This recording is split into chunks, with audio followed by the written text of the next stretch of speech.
I once worked a one-night shift as an overnight caretaker for a woman in her 60s with a developmental disability. Her daughter, who was in her 40s, worked late-night hours and needed someone with medical experience to stay in the house. When I say I worked for them once, I mean exactly that, just one night. And after what happened, I never went back. The older woman's name was Eleanor, and her daughter, the one who hired me, was named Rebecca. From what I gathered, Rebecca didn't have other family to step in. Maybe she didn't want to place Eleanor in a nursing home, or maybe she just trusted having a professional around. At the time, I was already working as a direct care aide for 2 other clients with developmental disabilities, so I had experience. But nothing, and I mean nothing, prepared me for that night. Rebecca left for her overnight shift just after dinner. I had worked earlier that day at my regular job, so I was already pushing myself to exhaustion. I needed the extra money, though, so I told myself I could handle it. Before she left, Rebecca introduced me to Eleanor. Eleanor gave me a polite smile, the kind that seemed half genuine, half forced, before Rebecca guided her upstairs to her bedroom. It was just past 9 p.m. Rebecca gave me clear instructions. Eleanor sometimes wanted the house at night confused, and I might need to redirect her back to her room. She told me, "It's not sleepwalking, it's one of the effects of her dementia." I assured her I knew how to handle it. The first hour was quiet. I sat in the living room, scrolling through my phone, catching up on shows. Caretaking jobs at night usually mean long stretches of just sitting around, waiting. Then I heard footsteps upstairs. I looked toward the staircase and called out, "Eleanor, do you need anything?" No response. Her footsteps went back down the hallway, and I heard a door close. I figured maybe she had just gone to the bathroom. I shrugged it off and went back to the couch. An hour later, I got up to grab the sandwich I had brought with me, but when I left the kitchen with the plate in my hand, I nearly dropped it. Eleanor was standing in the doorway, completely silent, staring at me. The plate slipped from my hand and shattered across the floor. I caught my breath and quickly said, "Oh my God, I'm so sorry, I didn't see you there. Are you okay?" But instead of answering normally, she started screaming. "Who are you?" she yelled. "I don't know you. Why are you here?" Her voice was loud, angry, panicked, echoing through the house. I tried reminding her, "I'm your caretaker. Rebecca hired me tonight. Remember?" She didn't calm down right away, but eventually she let me guide her back upstairs. I got her a glass of water, gave her some melatonin like Rebecca suggested, and tucked her into bed. By then I was drained. There was a spare bedroom upstairs, and Rebecca told me I could rest there if needed. So I laid down for what I thought would be just a short nap. I fell asleep almost instantly, but maybe an hour later I woke to a sound.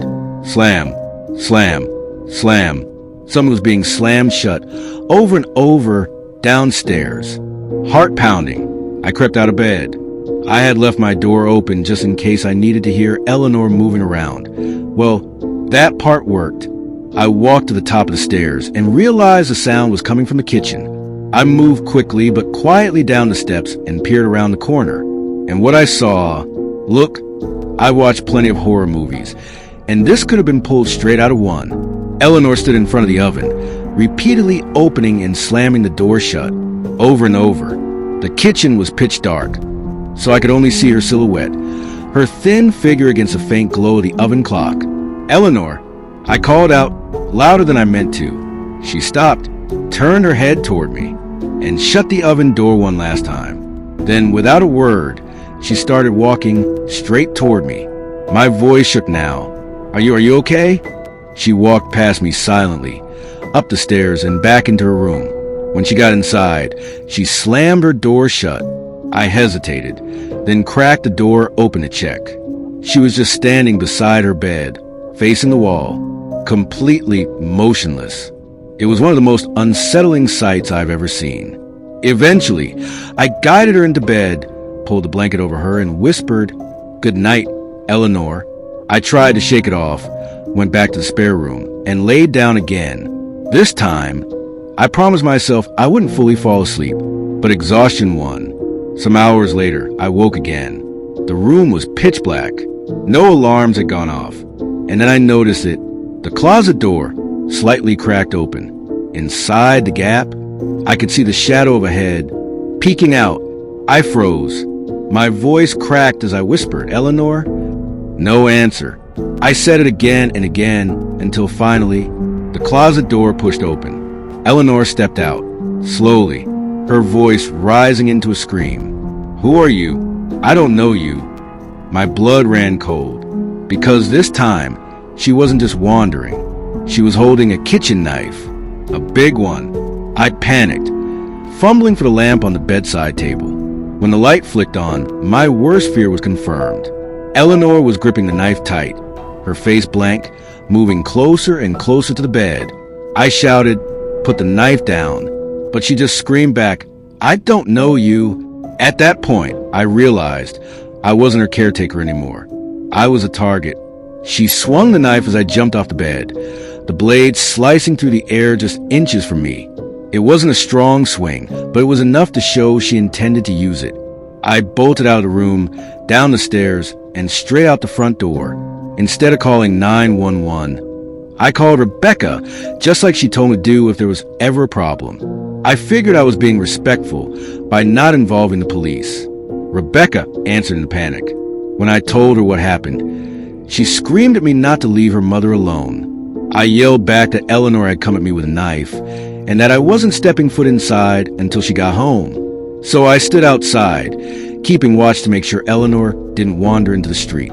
When Rebecca finally came home, she ran inside, and there Eleanor was, back in her bed, sound asleep. But Rebecca found the knife lying right beside her. She looked at me with anger in her eyes, like she thought I was exaggerating. But that knife said otherwise.